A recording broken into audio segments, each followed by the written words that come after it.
the cycling podcast in association with Rafa.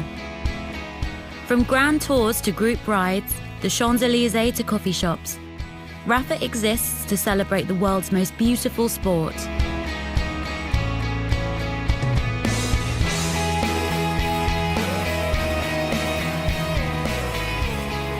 Hello, my name's Richard Moore. I'm with Daniel Freeb. Hello, Rich. And Lionel Burney. Hello, Rich. Hello, fellas. We are convening a day after Paris Roubaix, and it's not the first time we've had this terrible experience of having a somber tone to things, because Paris Roubaix was marked, unfortunately, by a terrible tragedy, the death of 23-year-old Michael Golarts, a Belgian rider with Willems Verandas. He suffered a heart attack, and it wasn't initially clear whether the heart attack caused him to crash, or whether he crashed and then suffered a heart attack. But it seems today, Monday, not 24 hours after the awful incident, that it was in fact a heart attack that caused the crash. The spokesman for the regional court has said today, Monday, that according to our initial information, some form of medical issue, without doubt cardiac related, caused the crash rather than a crash causing his medical state. He was taken by air ambulance to hospital in Lille and pronounced dead quite late on Sunday night. So very, very sad indeed, and it casts a shadow over what was a brilliant race, which we will discuss in full very soon, but a very sad ending to what had been a great day.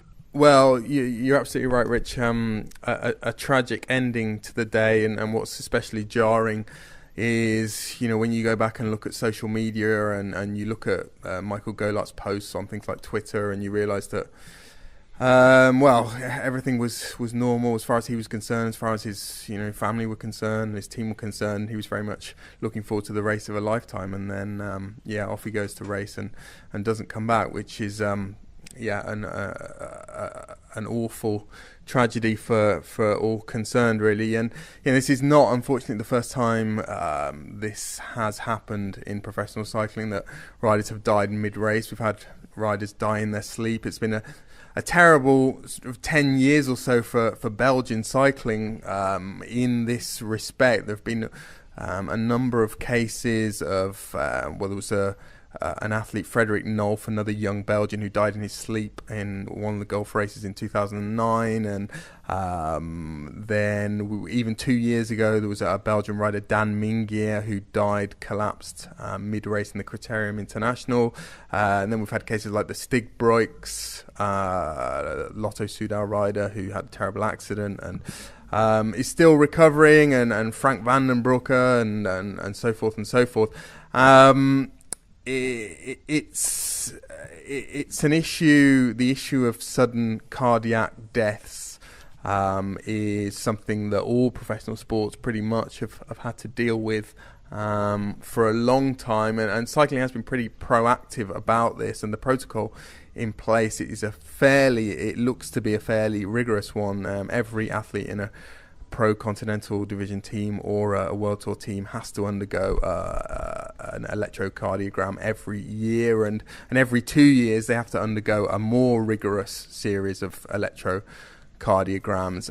But unfortunately, the sort of medical literature on this particular issue is pretty unanimous in agreeing that those tests will only pick up so many sort of issues and so many problems that could unfortunately lead to terrible tragedies like this one. Yeah, it's a very different set of circumstances to a couple of years ago when Antoine Demoitier died during the Ghent-Wevelgem race. He was struck by a motorcycle that was working within the race, and so obviously on that occasion, we talked about the way that races are secured for the safety of the whole peloton, and in this case, at the moment, we don't know the circumstances surrounding Michael Goulart's death. So really, all we can do at the moment is offer our condolences to his family and friends and the team.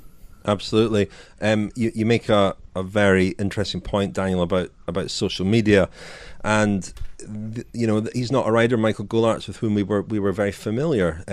Of course, he wasn't riding at World Tour level; he's riding for a slightly smaller team. But looking at his Twitter account and the pictures he posted, it makes it all the more poignant, because you can see a life just ended while he was in his prime. His last post was actually a photograph from the Tour of Flanders. He was in the break at the Tour of Flanders, and he actually had made a very good start to the season, some really good results. So it just adds even more poignancy to what is an awful tragedy. And as Lionel says, we all send our condolences, of course, to his family and friends and to the team.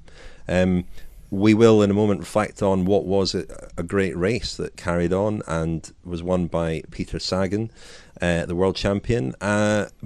Lionel, you can give us your weekly news roundup, please, so that we can catch up with everything that's gone on in the world of cycling.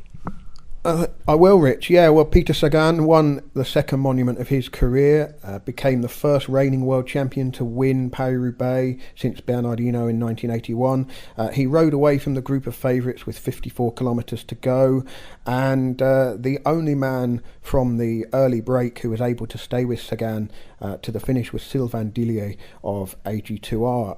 Dillier broke his finger at Strade Bianche last month and only returned to action 10 days or so ago, winning the Route Adderley, so clearly was in good form and was obviously in great form, not only hanging on to Sagan's coattails, but doing some work in the closing 20 or 30 kilometres. Dillier led into the velodrome, led out the sprint, but Sagan came past with ease. So we will talk about the way the race unfolded. Nicky Terpstra clipped away from the chasing group just to take third place on the podium, and a bit of a consolation prize for Quick Step, but we'll assess their tactics as well in the first part of the podcast.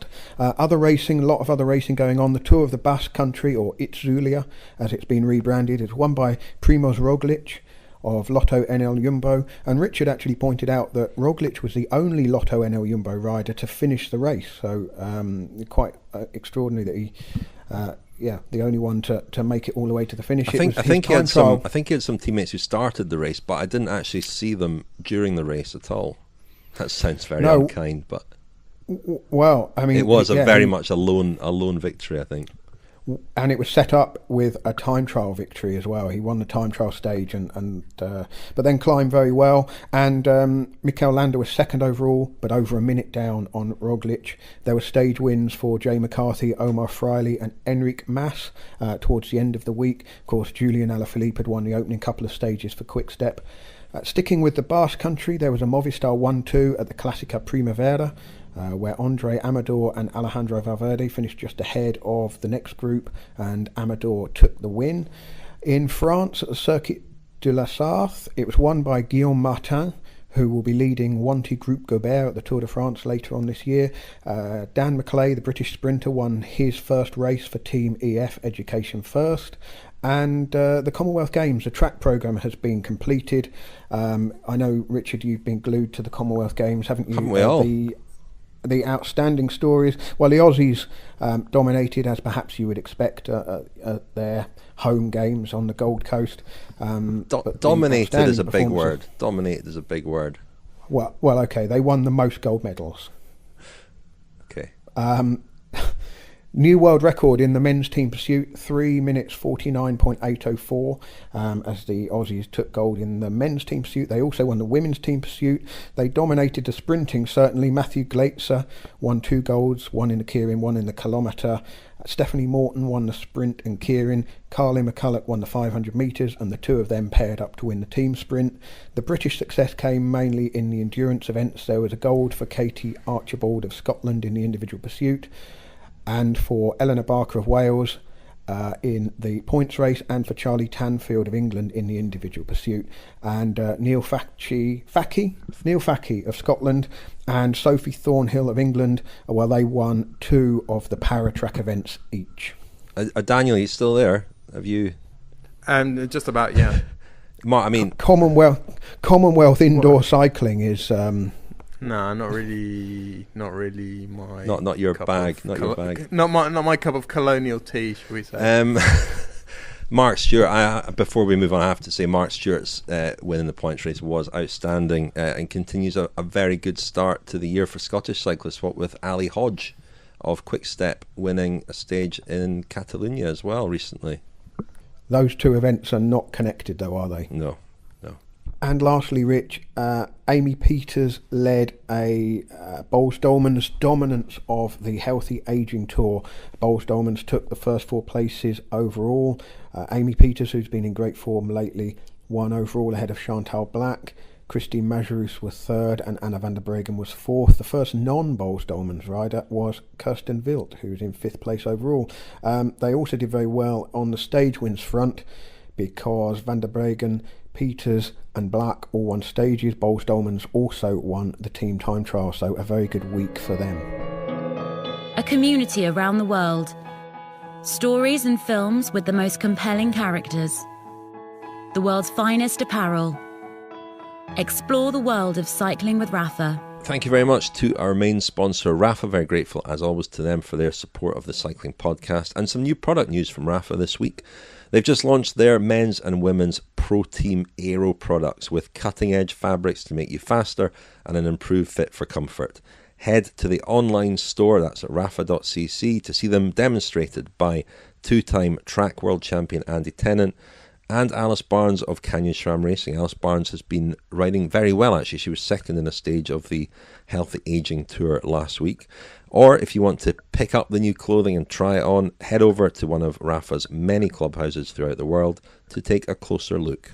So I don't want to return at this early point in the podcast to our predictions for Paris Roubaix last week, because they were spectacularly wrong, weren't they? Well, as they generally tend to be. I tipped Jasper Stuyven and he was 5th. He was in that chase group. That was a decent result. Mm-hmm. I tipped Peter Sagan's teammate, Daniel Oss. So actually we did pretty well. Who did you tip again, Daniel? Oh, Arnaud Demar. He had a difficult day, didn't he? Yeah, had a shocker. Had an absolute shocker. Yeah. Peter Sagan, though, did well. He delivered what he has promised to deliver. He was the bookies' favourite. Daniel was very dismissive of that, but it's just a kind of given that he starts every race pretty much as favourite. And his problem has been winning. And I mean, he to use a horrible phrase, he answered his critics, didn't he, on Sunday? It was a barnstorming performance and a really clever ride because it was interesting just the parallels with the Tour of Flanders the previous week when Nicky Terpstra attacked from a similar distance, bridged up to a break of 3, as did Sagan. Terpstra went straight past them. Sagan used Dillier. Well, he used the break as much as he could, and Dillier was the last man to survive. And I thought he was very clever. I wasn't sure whether they talked to each other quite a lot. Perhaps a deal was done. The deal being nothing illicit, but simply, if you help me, I'll take you to the velodrome, and you'll finish second. Well, I think that the deal, Rich, was that Sagan was going to pull on the cobbles and Dillier was going to do some pulling on the asphalt sections. Yeah, and that there's nothing wrong with that. Cycling is all about deal making, isn't it? And it was an arrangement that benefited both of them. Dillier was able to hang on for second. Sagan took a really brilliant win, and I think we saw, he can say, Sagan, that he's all about entertaining and victories don't mean much to him, but I think we saw when he crossed the line what that meant to him. Yeah, I think you mentioned the timing of the attack, Rich, and we've talked quite a lot in this classic season about this issue and this theme of placing winning attacks at slightly different moments from what one or what the other riders might be expecting. That happened with Nibali on the Poggio. It was slightly earlier than people were expecting, and then with Terpstra last week in Flanders. And I think Sagan's attack came at a time of the race where I think Greg Van Avermaet had just tried to attack, and Stybar had been off the front a little bit earlier, and there was a bit of a lull in proceedings. And I think then the nature of Sagan's attack was, well, it wasn't the most spectacular sort of barnstorming stomp on the pedals kind of attack. He sort of just slid off the front, and I think that maybe duped the following group slightly, and they didn't quite take it seriously enough as soon as they should have. And we talked at Milan-San Remo about how everything happens there almost on fast forward and there is no mistakes. I think in Flanders you get more time, and in Paris Roubaix usually you get even more time to correct your mistakes. Even when Sagan was 40 seconds or 50 seconds ahead at that point, if the chase had been well organised, they could conceivably have caught him. But I thought they let the gap go to 40, 50 seconds far too easily. And Quick Step was sort of not at 6s and 7s, but they'd had various contretemps, as you do in Paris-Roubaix. Yves Lampert had been out the back with mechanical issues, and then Gilbert and Stibard had both really made the wrong decision in the timing of their attacks. Gilbert had gone off the Arenberg Forest, and Stibard gone with about 60 kilometres to go. And they just weren't, I felt that they weren't well organised at that point with about 55 kilometres to go, and they weren't really in a position to organise a proper chase. Yeah, I thought the two big crashes were really important when, reviewing how the race actually shook out. The first big crash was on the first section of cobbles, Troisville. The bunch was split really significantly, and some big names were caught in either caught in the crash or were delayed by it. So, riders were actually ruled out from that point on. Geraint Thomas, for example, not that I'm suggesting that he necessarily would have been a factor in the race at the sharp end, but he eventually pulled out after that crash. Greg Van Avermaet then had a chase. Oliver Naassen, I think, was slowed down in that crash as well, and then later punctured. Arnaud Demar, who I think had a smooth first half of the race, probably would have been able to be in that favourites group, but the effort of chasing it took its toll, I think, and so the race was split up from quite an early point, and then Sagan went with 54 kilometres to go. As you say, Daniel, kind of slid off the front, and then when they came off that section of cobbles, the Orchy section of cobbles, and then back onto the tarmac, there was another significant crash. The Quick Step rider, who I think on the commentary suggested was Nicky Terpstra, a sort of flick of wheels, as they were all sort of switching, and several people went down, including Alexander Kristoff, Tony Martin, Luke Rowe. That disrupted the organisation and momentum of that group, and made it smaller, and it meant that when it really shook down, you were then left with really Terpstra, Van Avermaet, Gilbert, Van Mark, Taylor Phinney. I think Stein Vandenberg was in there for a while, Dilier's teammate, of course, so he wasn't going to be doing any chasing. And I think the way the race panned out, it all played into the favour of somebody making that kind of another ghostly move, really. Sagan from a lot further out than Nicky Terpstra in the Tour of Flanders, but a similar kind of exploiting the hesitation in the group. I mean, it's so easy again to say in hindsight, well, if Peter Sagan's going to go, I mean, he's in the rainbow jersey, he's not difficult to mark, but nobody sees that moment to ride across. And had the likes of Van Mark, Van Avermaet, and so on, gone, then you would have probably seen it. Well, you'd have seen a very different denouement to the race. But Well, what I thought it showed as well, Lionel, is that we've seen a classic season in which Quick Step have proven time and time again how comfortable they are on the offensive, and forcing the other riders like Sagan onto the defensive. And what I thought Paris-Roubaix showed was that if the tables had been turned earlier in the classic season and riders had tried to test them in that fashion, maybe they weren't as comfortable when they were forced onto the back foot. They certainly didn't look it yesterday. I mean, you have to you have to take into account it's been a long classic season and very successful for them, and maybe some of their riders are tired, and maybe yesterday felt like it was a bit of a it was going to be a bit of a bonus if they won yet another one, but they didn't look great yesterday when they were put in a scenario where the only thing to do really was to get together and form a sort of cohesive chase. Well, what's interesting is they were almost in the Peter Sagan role, weren't they? Because suddenly it was Quick-Step that everybody was talking about and looking at. And that's the role that Sagan has been in so much, and which has counted against him in so many races, when it's such a difficult thing, for all that the bookies made Sagan the favourite. Quick-Step were the team that everybody was talking about, and that's a very difficult position to be in. Well, especially when they make some fairly inexplicable grandstanding type moves, which they did. I mean, overconfidence. Yeah, I think. I mean, possibly. I mean, Philippe Gilbert. I mean, a lot of people were talking about him as a potential winner. He's made a big thing of wanting to win all 5 monuments. He's still a fair way away from that, but you would think that.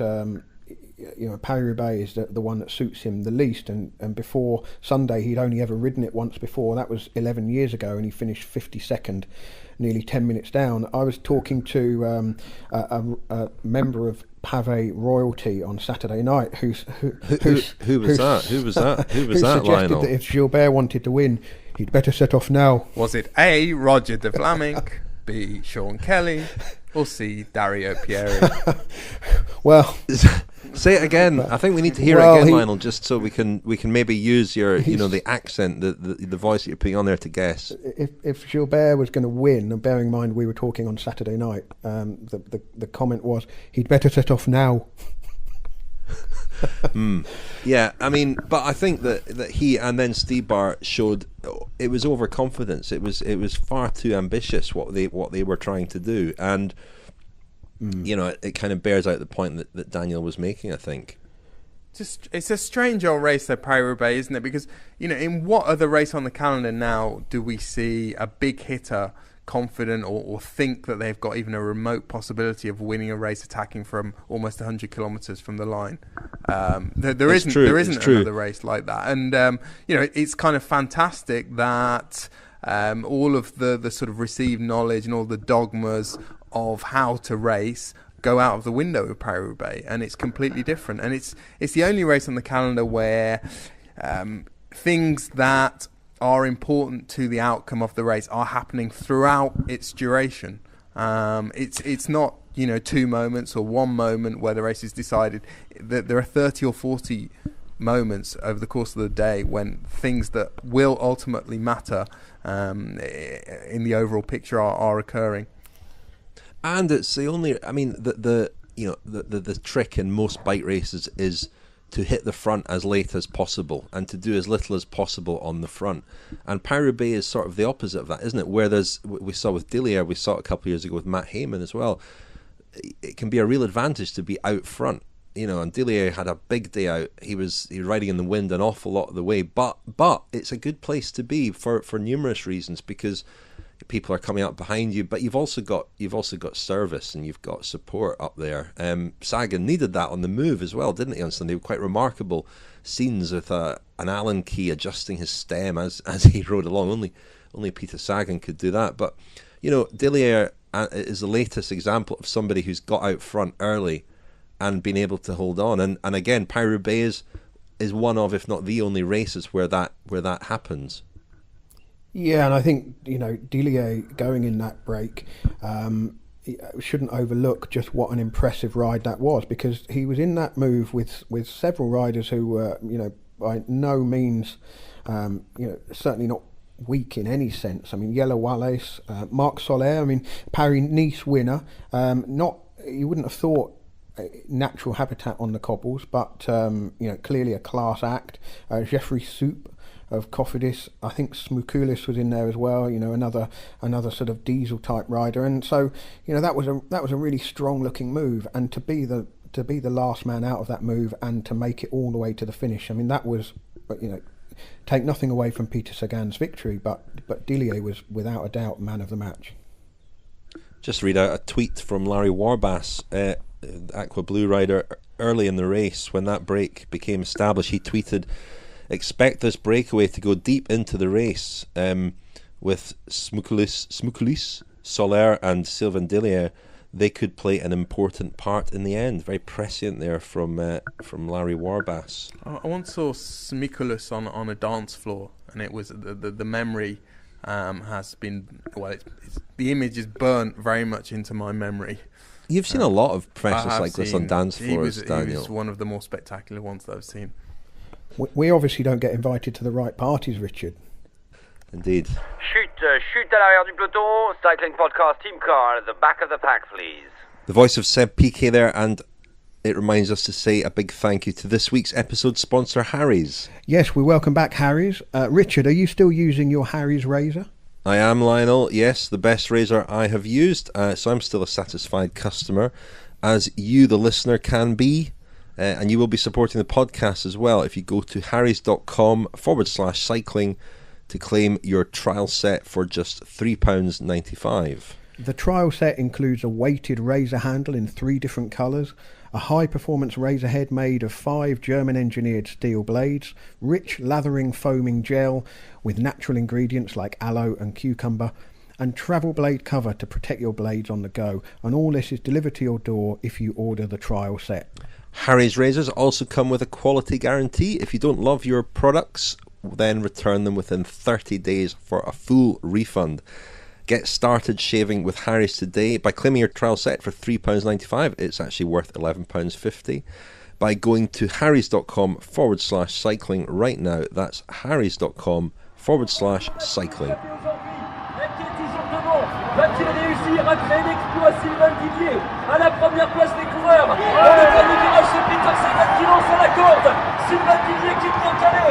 Attention, c'est parti, Peter Sagan va s'imposer. La victoire de Peter Sagan. Le triple champion. What happened? It was just a very hard race. Full gas from the start because it was a tailwind, and you always see when it's this wind, strong or soft wind, but it's full gas racing because everybody can keep going, and so it's an honest race. I was always in control with the team. They kept me in a good position, and then Taylor did the races of his life, I think. Now he lost his best race from the last years, so he was really strong. The others also, and I didn't make a mistake, but in the end I just got last 20 kilometers. I got suddenly really tired, and I felt still okay, but then they started attacking in the final, and I felt suddenly I was the weakest of the 5, so I knew it was going to be hard, or the 4, yeah, I knew it was going to be hard, and I could only be on the podium. If they gambled, then I could get away, but it didn't happen, and I have to be happy with 6 because I think in the end it was a maximum. So we heard a little bit of reaction there from Sepp van Mark. He was speaking to Hannah Troop in the velodrome in Roubaix as Peter Sagan was being presented on the podium. We heard that in the background there. Another strong race from Sepp van Mark of education first, but still quite a bit away from the win for him. His teammate Taylor Phinney rode a good race as well and was 8th. A lot of excitement in America about that because Phinney has been promising a big result for a long time. But any other takeaways from the race, chaps? I mean, the main one being, of course, Sagan, and we have, and lots of people have been accused of being kind of negative or critical of Sagan. I don't think that's the case. I think there's been a feeling for a long time that his palmares does not reflect the rider that he is, and that he could and should have won a lot more races.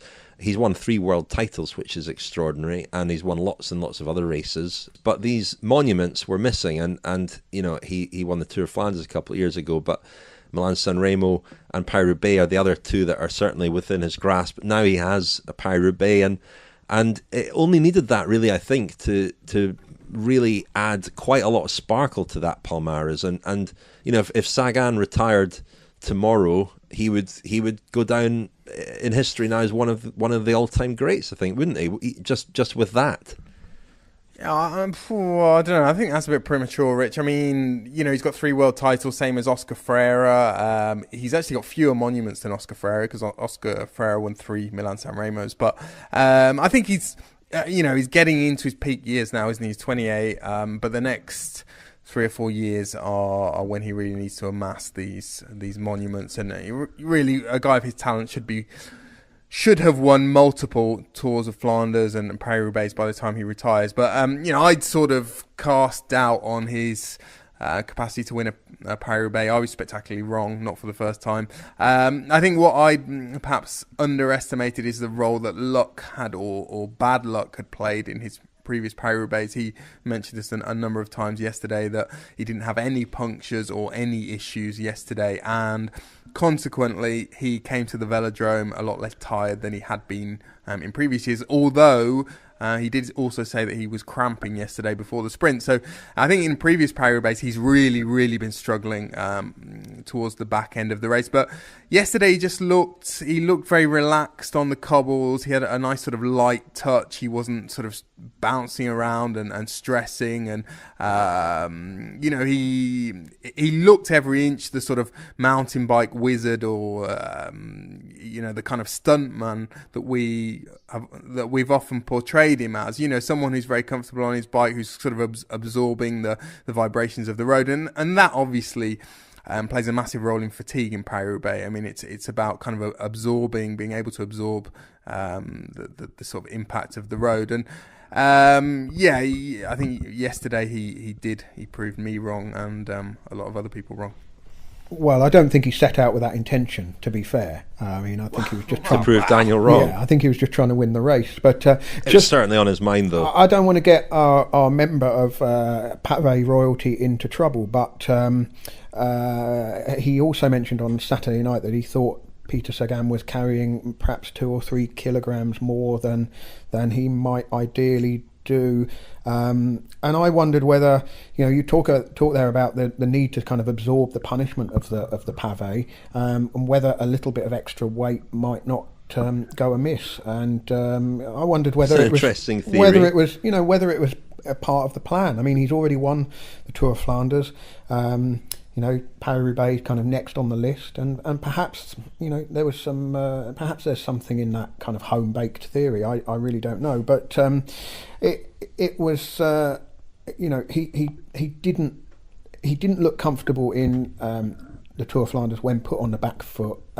Quick Step really took the race on and put everyone under pressure, and no one responded, and everyone was looking at Sagan. I think that the terrain and the circumstances of the race, the time gaps to the lead group when Sagan made his move was really encouraging, wasn't it? He didn't have to make a ridiculous effort to get across. And there was still at that time a few numbers there as well, so it wasn't like he was riding across to one rider. So in terms of the way the race panned out, the opportunity was there at that exact moment, and he seized that opportunity and clearly looked very good on the cobbles and got that bit of help from Dillier on the tarmac sections, and it was kind of a race win by numbers, wasn't it? I mean, he plotted it extremely well, I thought.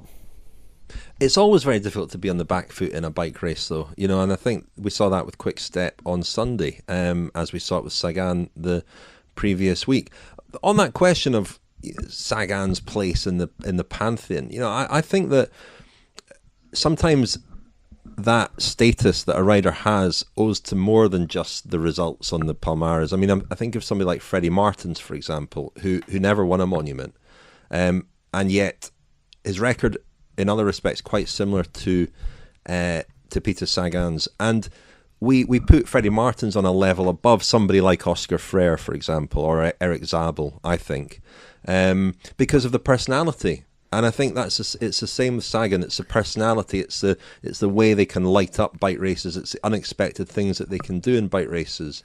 Freddie Martins was like that. I think Sagan is that sort of rider too, where on the one hand his record is obviously brilliant, but perhaps not as good as it could be. But there's everything else that he brings to a race and brings to the sport in terms of personality and what he does. And the way that he animates races and the way that he does. Yeah, I think what introduces a note of caution to that, Rich, is what we feel is Sagan's potential. And as you say, that there is a general feeling that he hasn't necessarily fulfilled all of his potential yet, and he's certainly got a long way to go.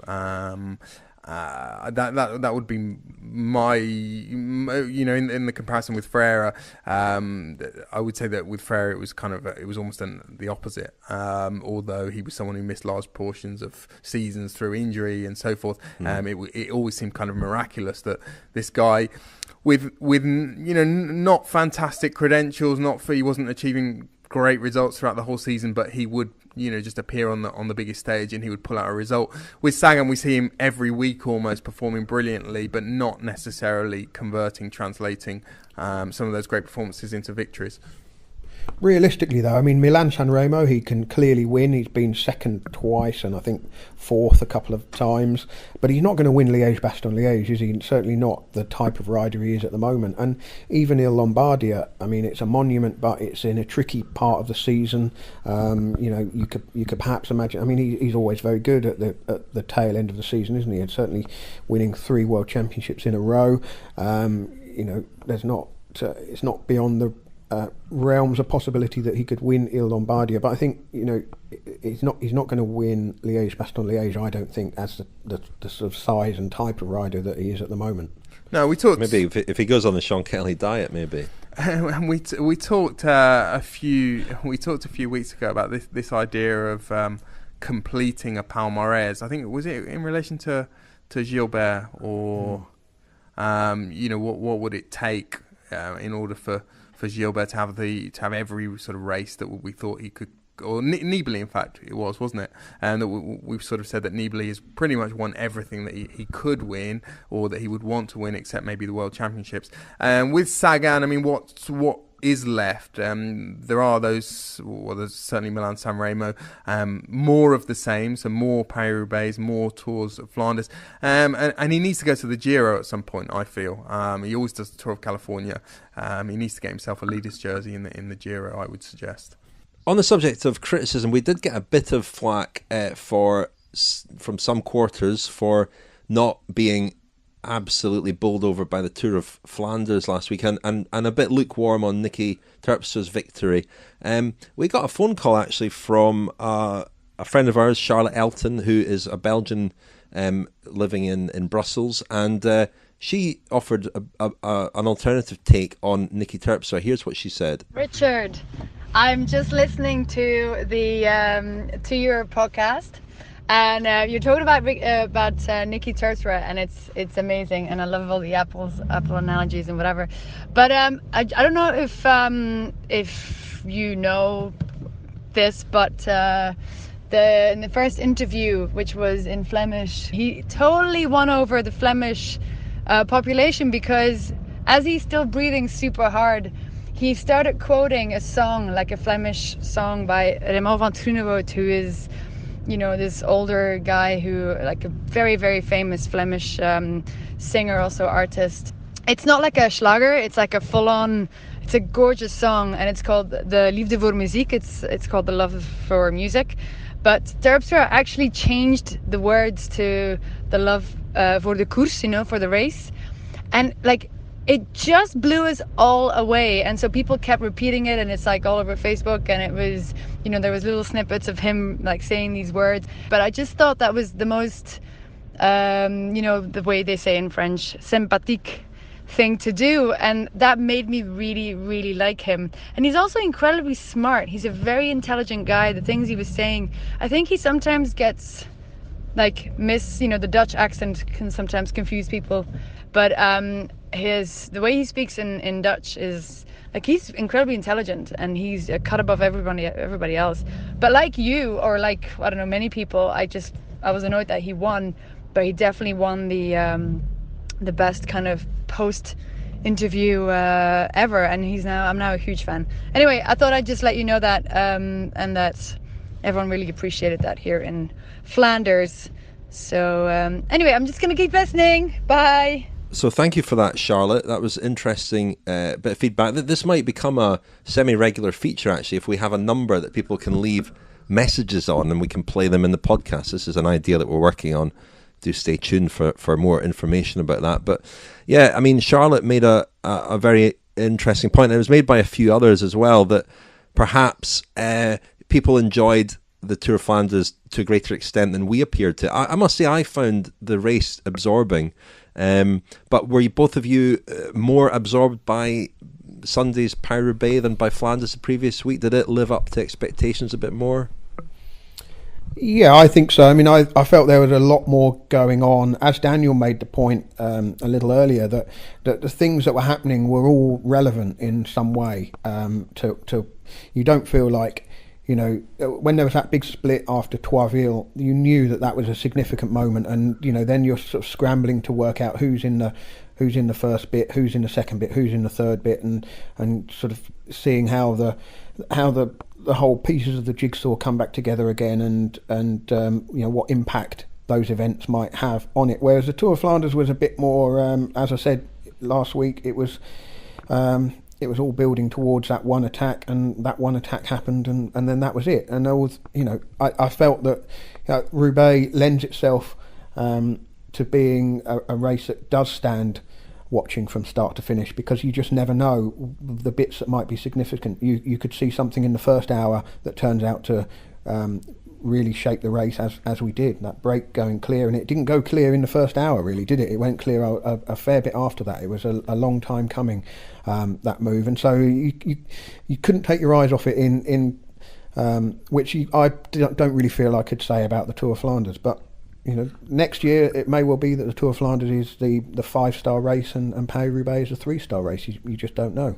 I would agree with that, Lionel. In this age, or this recently dawned age, where it's suddenly become fashionable to broadcast a whole of bike races, I would say Paris Roubaix is the only one that really presents compelling arguments for that to be the case, apart from the 100-kilometre, or I think this year there's a 60-kilometre stage in the Tour de France, isn't there? But yeah, there is stuff happening throughout the day that is interesting, that's important. So you know, I don't think it was the greatest Paris Roubaix in history, but it was. I'm not going to give it a wine glass rating, because I want to keep those for the Grand Tours. But I thought it was a solid 6 out of 10. Cool. 7. 6 is too low. We'll get more phone calls. No, 7 at least a 7, more than 7. The Cycling Podcast is supported by Science in Sport. Science in Sport, fueled by science. Thank you very much to Science in Sport for sponsoring the Cycling Podcast. A reminder that you can get 25% off with the code SISCP25 at scienceinsport.com. We have been asking for a few weeks for questions from you for their nutritionists. I went last week to meet with Dr. Rob Child, their Chief Scientific Officer at the offices of Science in Sport, and put a lot of your questions to him. We'll play them one by one over the coming weeks. We'll hear the first one in a moment. We should also say that if you've got questions for riders, the Science of Sport are involved with a few riders, including Mark Cavendish. We will try and put some of your questions to them, perhaps about the pros' nutrition. Keep them about nutrition, please. That would be great. But yeah, send us in your questions. Contact at thecyclingpodcast.com. Rob Childs works with quite a number of top riders. Used to work with Team Katusha. Still works, I believe, with Steve Cummings and several others. Here he is answering the first of our questions. Question this week, Rob, from Michael Edwards in Beaconsfield. Michael asks, I have a question for the experts from Science and Sport. I'm doing Liège-Bastogne-Liège in a few weeks. It's a long day in the saddle and you need to eat a lot. The feed stations at these types of events mainly have sugar-based snacks and bananas. I love the Science and Sport products, and they are also the same. After a few hours, all the sugar can feel tough on the stomach. Bearing in mind I don't want to stop for a croque monsieur, what advice would our friends from Science and Sport have on what to carry and eat to help balance the high gel bar drink load of a long day in the saddle? That's a great question, and the pros actually provide quite a good answer for that one. So it's important to consume some savoury foods as well when you're doing those ultra long rides, and some great things to use would be rice cakes made with, for example, bacon or Parmesan cheese. And a simple alternative, if you aren't as adventurous in the kitchen, would be something like a peanut butter sandwich, where it's made with white bread, so it's easy to digest, but with with the peanut butter in there to provide some fats to fuel the ride and a little bit of protein as well. So that was Rob Child, the Chief Scientific Officer at Science and Sport, and we'll hear more of his responses to your questions, some really fascinating ones over the next few weeks and months. So, fellas, we're going to sort of review the Cobbled Classics season. That's it over for another year. We move into the Ardennes now via Amstel Gold Race, which is not in the Ardennes, of course. But what's your assessment? And Daniel, you were suggesting earlier that we might come up with some hits and misses as we review the Cobbled Classics. What's on your list of the? Well, so get the negatives out of the way first. Yeah, do that. In time-honoured fashion. Well, just looking at the teams, there were a couple of teams that really struggled. I think Sunweb were always likely to have a less successful season than they did last year. Our team of the year last year, of course. I'm sure there are brighter times, happier times to come for them later in the season when the stage races really get going. But they did not have a particularly great spring. I think Soren Kragh Andersen, one of their big hopes, had back problems, and that hampered them, and Michael Matthews had some issues as well, and he didn't really flourish in the way that he wanted to. But they were one of several teams that struggled. I thought Dimension Data are really struggling at the moment with Cavendish out, and difficult to see where their wins are going to come from at the moment, and they were certainly not much of a factor. Edvard Boassenhagen didn't have a great winter with health issues, and rode pretty well for 200 kilometres in Paris Roubaix, but sort of faded in the finale. And Katusha had a bit of an overhaul in the winter, didn't they? And they came into the classics without Christoph. Of course, he had left, and Tony Martin was going to be the captain this year, and did not really pull up any trees, did he, Tony Martin? 72nd in Paris-Roubaix, having finished 63rd in the Tour of Flanders, and was pretty prominent. As I suggested last week, he would be at various points of the race, but again, was not really in the thick of the action when it mattered. A slightly brighter note for them, Niels Pollitt performed pretty encouragingly, 17th in Flanders, 7th in Roubaix. So yeah, they were some of the sort of low lights. Alexander Kristoff, I thought, had a disappointing classics season, 57th in Paris-Roubaix, 17th in Flanders, although had ridden fairly well in Milan-San Remo. He was 4th there. But yeah, they were a few of mine. And another one, a bit of an outlier, I thought Zdenek Stybar didn't have as great a spring as, well, obviously some of his Quick-Step colleagues. A few noises coming out of there, actually, that Quick-Step might not be that thrilled with Stybar at the moment. He didn't really listen to instructions yesterday at Paris-Roubaix. I'm told that was certainly not part of the plan that he would attack when he did. And yeah, they're not too enthused by some of what they've seen from him this spring.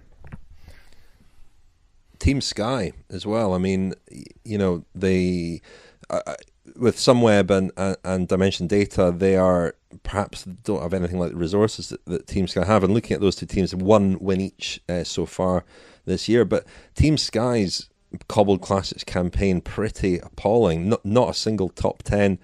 12th at Flanders for Dylan van Baarle and 19th at Roubaix for Dylan van Baarle. Really, really pretty poor. Luke Rowe had another bad day, didn't he, with a bad crash? But they would expect a lot more, given that on paper at least they've got, you know, pretty strong team.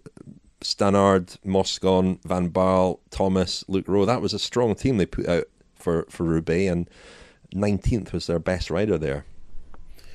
Well, if we're focusing on people who underperformed in the Cobbled Classics, I mean, we have to mention Greg Van Avermaet. I mean, last year he was on fire, wasn't he? Could hardly stop him winning.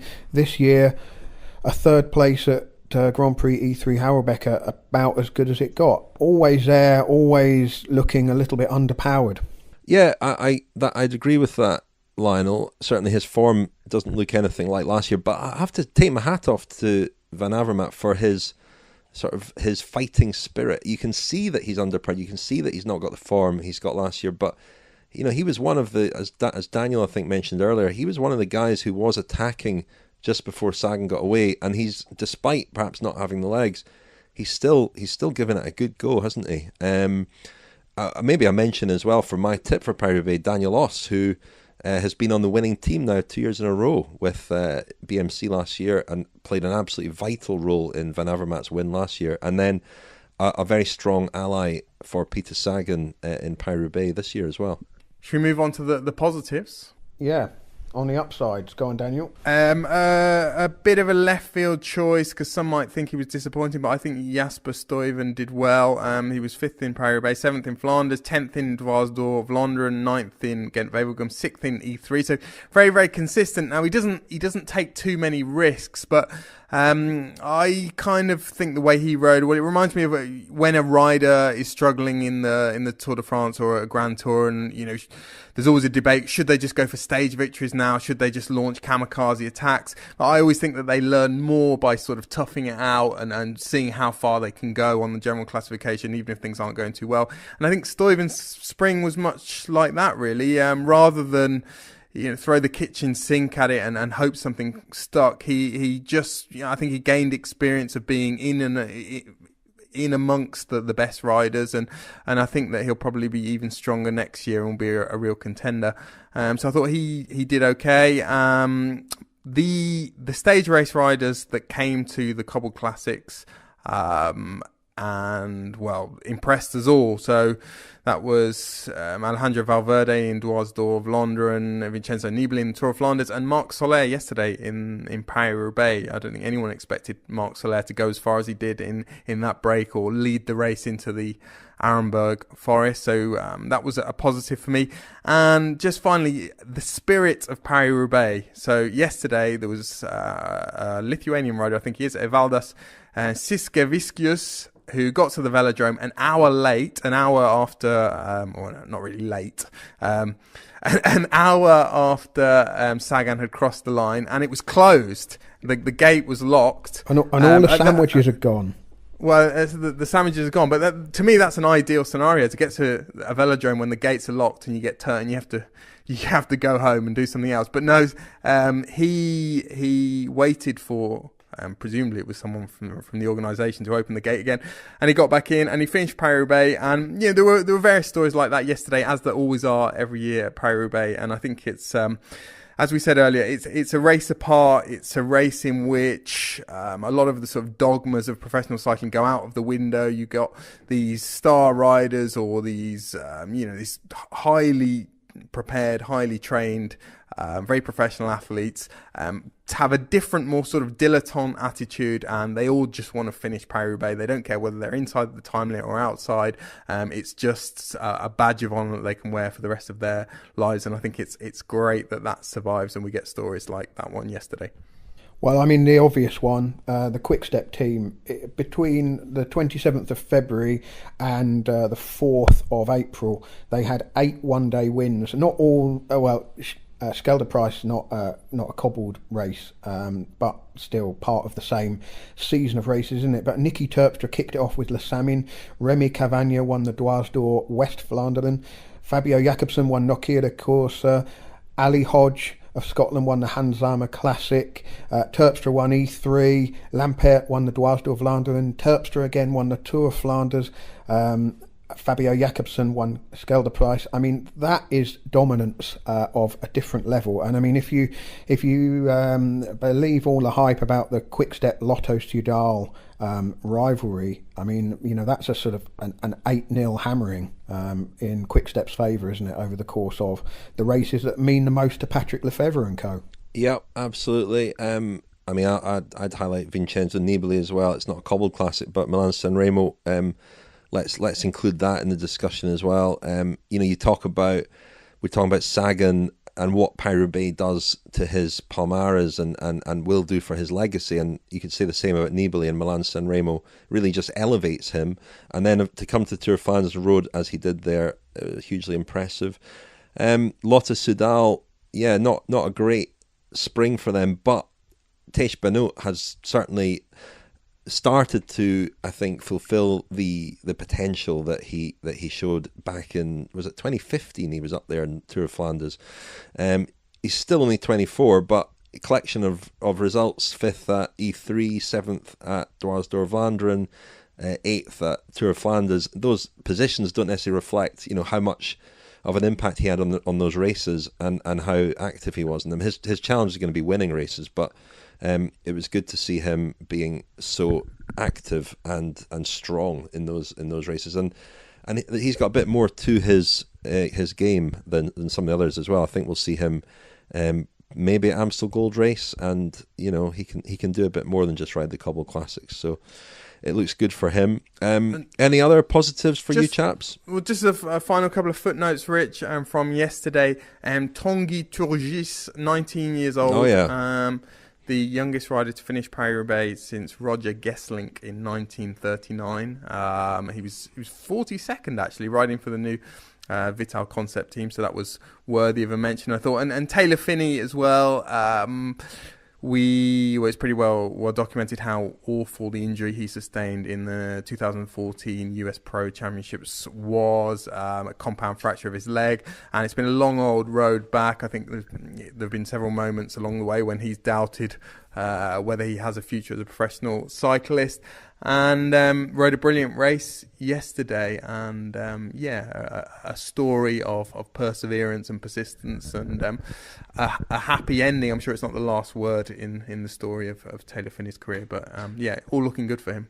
It is, because I think the question about Taylor Phinney has also been how much does he want it? He was on BMC for many years, and I think he was at a bit of a crossroads after that. Whether to even continue as a pro, and that performance at Paris-Roubaix, that's the race that most suits him. What that might do for him in terms of planning ambitions and targets future years. Well, and I think that team has also turned a corner, Rich. I mean, when you speak to people within the EF education team, they feel that with the new sponsor and in fact new owner coming on board, that things have changed this year, and I think they took a huge amount of confidence from Rigoberto Urán's Tour de France last year, and they're starting to feel more like winners, and that's kind of percolating through into all sort of areas of that team, be it the stage races, the one-day races, the staff, and so forth and so forth. So,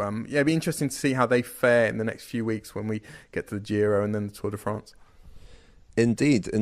Just briefly on the Tour of the Basque Country before we finish, because our focus this week has been on Paris-Roubaix, really, but that was a hugely impressive performance by Primož Roglič, and people start, he won a stage at the Tour de France last year, still very much a developing talent, although he's not young. Is he 29 now, Roglič? But he is, we could be looking at a fairly open Tour de France, couldn't we? And he might well go into that race as a real strong outsider. Do you not think?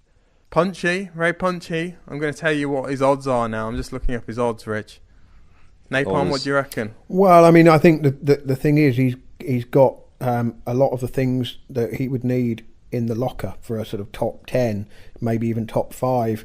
It first came to prominence at the Giro a couple of years ago, winning the time trial there in pretty sketchy conditions, and then won the stage in the Alps last year, Rich, when you were in the Cannondale team car. It was that day, wasn't it? I can't remember. Was. To Serre Chevalier, was that? That's correct. A difficult day and an impressive win. Obviously, not. He wasn't hampered by the fact that anyone was marking him for the overall. But he's proven himself now in these week-long stage races. The results are getting better all the time, and to win the Tour of the Basque Country is definitely not to be sniffed at, because whenever you look at it, they seem to be going uphill, and then when they're not going uphill, it's raining, and sometimes it's raining when they're going uphill. It's a tough race. Well, I should add, he's actually 28, and on the penultimate stage of the race, he did have a lot of teammates finish that stage. Just to add to the jovial point we made at the start about his team sport, he finished the last stage without any teammates left, but the work had been done by then. Well, Rich, you can have a bet on the Tour de France, the winner of the Tour de France, without Chris Froome, and at William Hill, Primož Roglič is 66-1. If we assume that Chris Froome, which is a big assumption, that Chris Froome is not going to ride the Tour de France, Primož Roglič 66-1. Good favourite odds. is Richie Porte at 2-1. 3-1 Nairo Quintana. Nairo Well. Quintana wasn't that impressive in the Basque Country, was he? And Richie Porte seems to be struggling to recapture the form that he had last year before the Tour. Mark Cavendish is 2,000 to 1 to win the Tour de France without Chris Froome. Oh, it's definitely That worth is a punt, no? That's a great bet. I'm going to stick 50 quid on that, and then retire. Yeah, Richie Porte has really looked off colour. I don't know if something up with him, but even in the time trial in the Basque Country, he wasn't competitive. So, no, something up with Richie Porte. But don't put your money on him. I don't think at the moment for the Tour de France. Anyway, that's all a long way away. Shall we leave it there, chaps? Yes. Okay. Well, until next week, Daniel. Thank you. Thank you. Lionel. Thank you. Well, I'll not be here next week. I'll be in Belgium on a secret mission, eh? Oh, but you're not going to join us for the podcast. Well, it depends when you're recording, doesn't it? I mean, I might be unavailable. Okay, fair enough. Well, we might see you next week, might not. Thanks for now. Thanks, Rich. You've been listening to The Cycling Podcast. Subscribe to our newsletter at thecyclingpodcast.com to get all the latest news and special offers delivered straight to your inbox. This episode was edited and produced by Tom Wally.